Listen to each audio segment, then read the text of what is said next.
Hey YouTube, I have a deck review today of Herbcrafter's Tarot.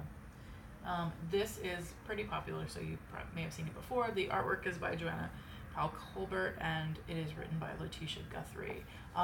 This is a really amazing deck. I will say it is maybe not the best deck for beginners.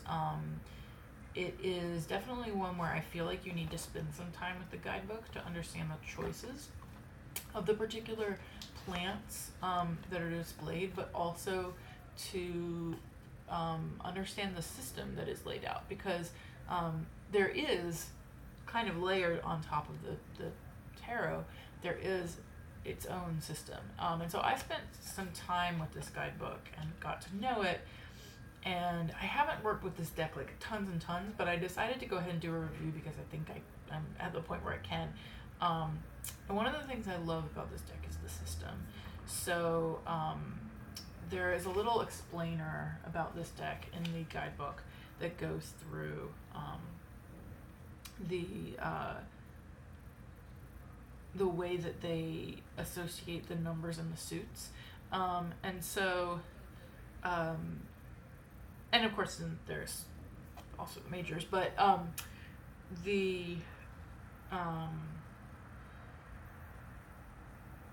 so they divided up their choice of the herbs, as well as sort of how they're shown, or well, specifically it says how their medicine is acquired. It's how they divided the suits, and then the numbers are about how the herbs contribute to an ecosystem, is how they describe it. So I'll try to show some examples as I go through this. So they use sorry, I'm trying to pull cards as I explain this, but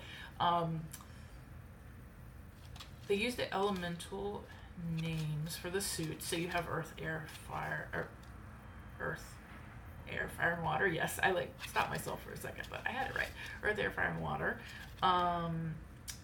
And each of these is based on how the medicine is acquired. So one thing I really like about this is that this is not just a deck about plants. It's a deck about plants in the context of plant medicine, ancestry, how they're used. There's a particular, I think, affinity here with like the Southwest and indigenous cultures to, actually, I'm not sure if it's Central and South America, but definitely like there's the Latinx cultural background to this deck. So if that's part of your background, you may find this deck particularly resonant. Even if it's not, it isn't for me. I still found this deck really accessible to work with. And again, what I like about it is that it's not just like a picture of a plant. A lot of plant decks, especially ones that are more like geared towards learning, can be kind of like, here's the plant and we have a keyword with it or a tarot card association.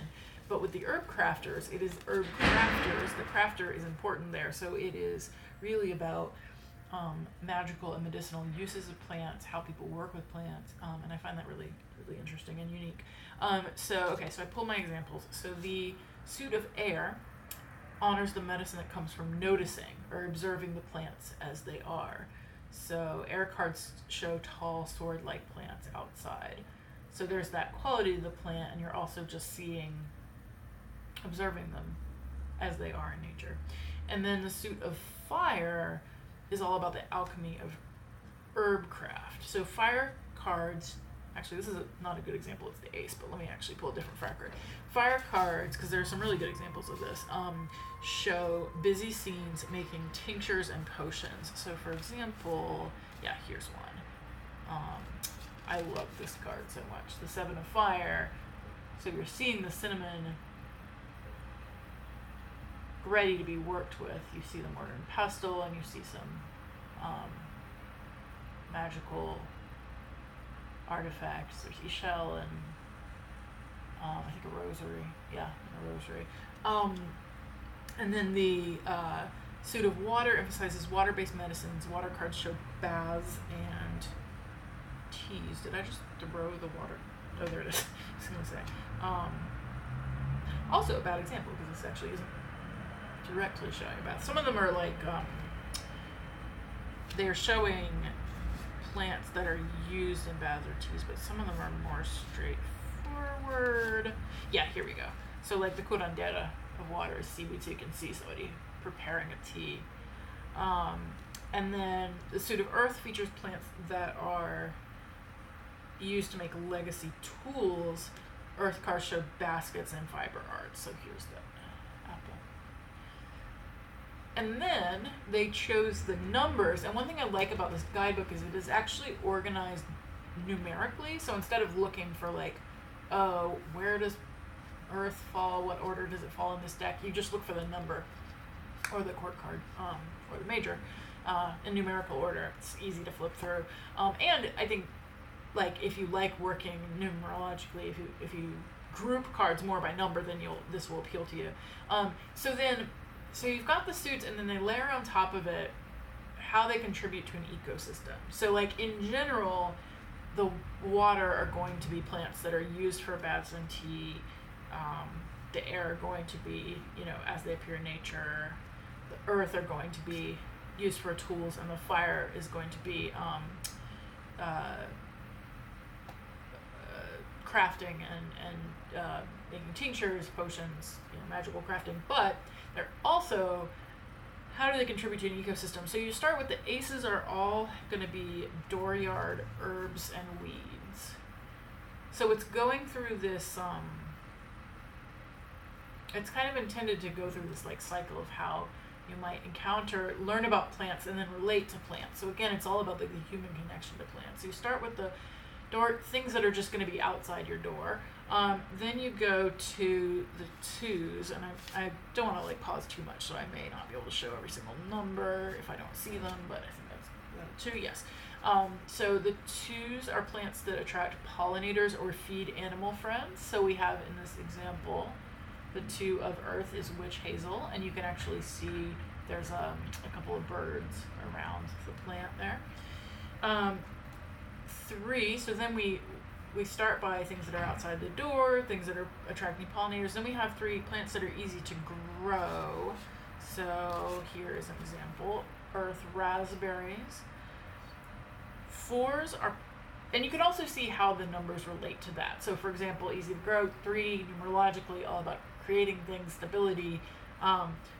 4, it kind of makes sense that 4s are plants that are used for borders and hedges. So for example, lavender. Now the 5s, I really like this because 5 is all about conflict, right? Challenge. 5s are plants that are listed as endangered or threatened by United Plant Savers. That's a group. So do I have an example of an endangered plant? Oh, there's a 6. Here we go. Perfect example. White sage. So this card brings up a lot of feelings for me, but this is the 5 of air, this white sage. So I love the way that there's a relationship between, I think, especially when you see something like white sage, that you're familiar with the story of, there's this relationship between the meaning of the card, but also just the general number, the fact that it's threatened or endangered. Like this all kind of, for me, blends really nicely and might actually teach you as well. Like I find that there's some things I know about and other plants I know nothing about, where I'm learning about the plants, but I'm learning about them in this accessible way, where I'm connecting it to how it's used, or even if I don't know anything about the plant, like, for example, 6, abundantly producing plants. I don't know much about nasturtium, I know it's a flower, but I know that if it's the 6 of fire, then it must be an abundant plant and something that is used actively in magical work. So you can see here, I think it's being used for candles, for example. The 7s, so you've got that abundantly producing, that feeling of the 6 being like victory, abundance, kind of after the 5, and then you get to the 7 and we have our ancient trees, which I love that because I feel like 7s are, I don't know, just like really wise in a lot of ways, and have to do with relationship between internal and external in a way that, I don't know, for some reason that makes sense to me with those. So we've got eucalyptus, for example. Then we have 8s are root medicine plants, getting to the roots. So we have, for example, valerian. 9s are fruit trees. That's 10. Let me save that. 9s. Do we have a 9? Just like throwing cards everywhere as I do this. I can't find a 9 right now, but you know what a fruit tree is. I showed the apple earlier, so that's an example. And then 10 are cover crops and composting plants, which is perfect for the 10, the way it ends the cycle, compost to the new. So here, for example, 10 of air, you have alfalfa. And then the court cards, they just call them people cards, because it's not a court in this case, are inspired by the legacy of women healers throughout history. And so they say here, we highlight the medicine keepers of the ages as hedge witches, grandmothers, midwives, and tias who have held the secret recipes and passed them down to families in the most casual ways, and gathering flowers, making tea, and crafting baskets. And so with the people cards, you have the hijas, let's see if I have an example. You've got hijas, you've got adelitas, you've got madres, and you've got curanderas. And I may or may not have examples to hand. Here's an hija. So these are like the daughters, hijas. Then you have do I have an adelita on hand? So the adelitas are like warrior. I think that's a good translation, warriors. But they would be the knights in a traditional deck. Here's one. Adelita of air, oregano. And then you have the mothers. And finally the curanderas. How would you translate curandera? Healer, but like specifically in curanderismo is like a specific kind of healing arts. So the kind of wise, older, sage, healer type archetype. So, you know, you can already see in these examples that I've shown, like, beautiful detailed art. I find that the art is often really evocative of a specific meaning. No, the meanings more or less track the Smith Rider-Waite, but I think you will definitely find things in this book that will bridge your knowledge and like level it up. So I posted my trans tarot topics earlier on talking about a few cards that I use this deck for, and you see in that an example of how it leveled up my understanding and brought in the theme of ancestry in a different way. And one thing I do like about this deck is that it has a very strong component of ancestry, passing down wisdom, sustainability. I think this deck is like amazing in the time we're in, where we're all dealing with what we've done to this earth, what we are doing to this earth.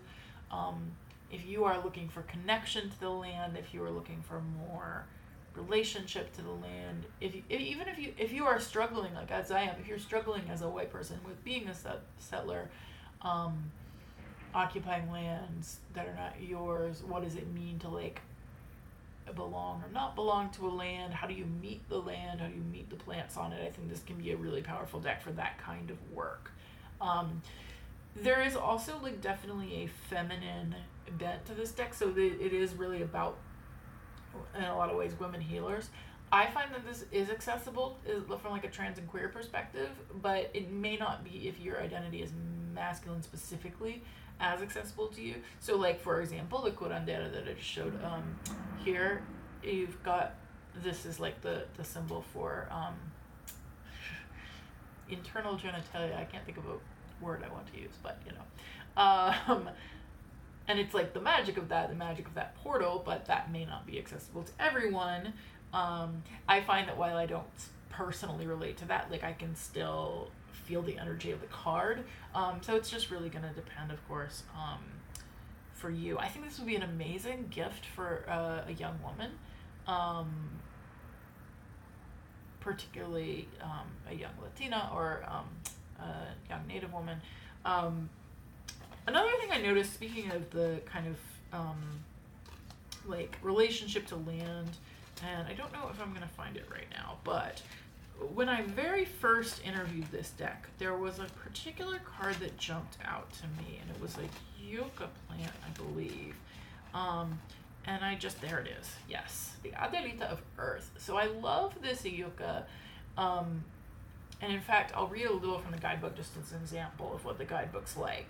So in the guidebook, you get some spreads, you get sort of what you'd expect, but for each card, you get a little kind of inspirational bit at the beginning, just a few sentences that are in a little box like this. So you've got the name of the card, you've got the scientific name of the plant, a little inspirational bit. Then you always have 2 paragraphs, and the first one describes the card. So if you are somebody who likes a guidebook that tells you about the images, this is very good at that. And then it kind of talks about the energy of the card and what it means. And then finally you get this little crafting with. So I haven't used this section, but if you are somebody who wants to do magic, who wants to engage with plants, there are some really cool like suggestions in here. So I'll just read from this and tell you a little bit about why it resonated so much with me. Adelita of Earth, Yucca. Put a new spin on an old tradition. Ground your spirituality in practical ways. To honor your ancestors, honor the land. A young woman finds herself in the desert in winter. The voices of her elders urge her to ground herself by creating beauty with her hands.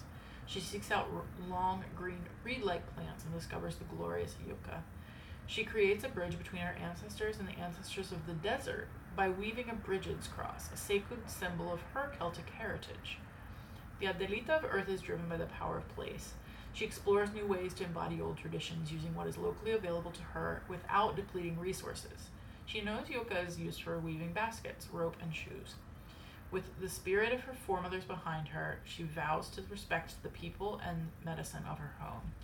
She explores nature's bounty and creates practical but intuitive connections with the land. She is committed to an earth-honoring spiritual path wherever she finds herself. She is in service of nature without ego. She is realistic and hardworking. Crafting with the Adelita of Earth. Honor the ancient ones. Create important symbols of your heritage with what grows in your area. Teach the power of place. Learn the story of the yucca moth and share it with others. Take a class and learn about weaving fiber with yucca. So I love the way this card combines the figure's own heritage with the land that she is on and the relationship she is developing by working with plants. So it's a very active energy.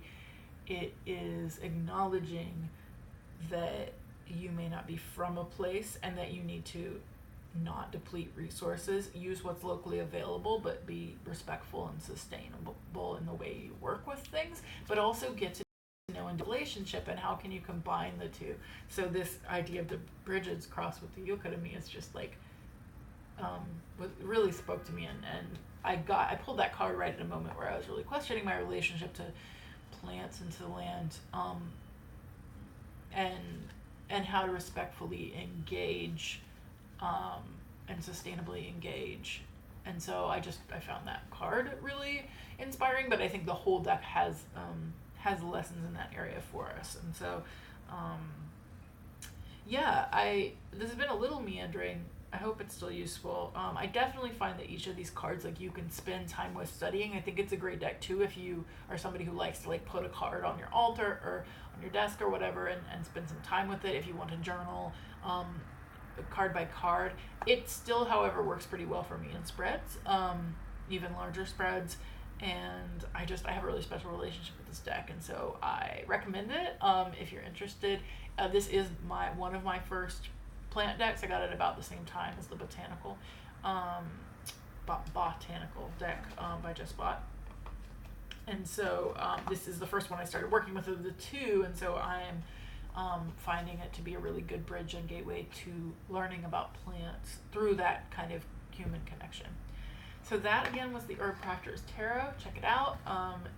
Leave me a comment. Let me know what you think of this deck if you have it, or if you have other plant-based decks that you enjoy. And please subscribe if you're not already. There will be more deck reviews on the channel and probably more videos about some of these cards in the specific tarot.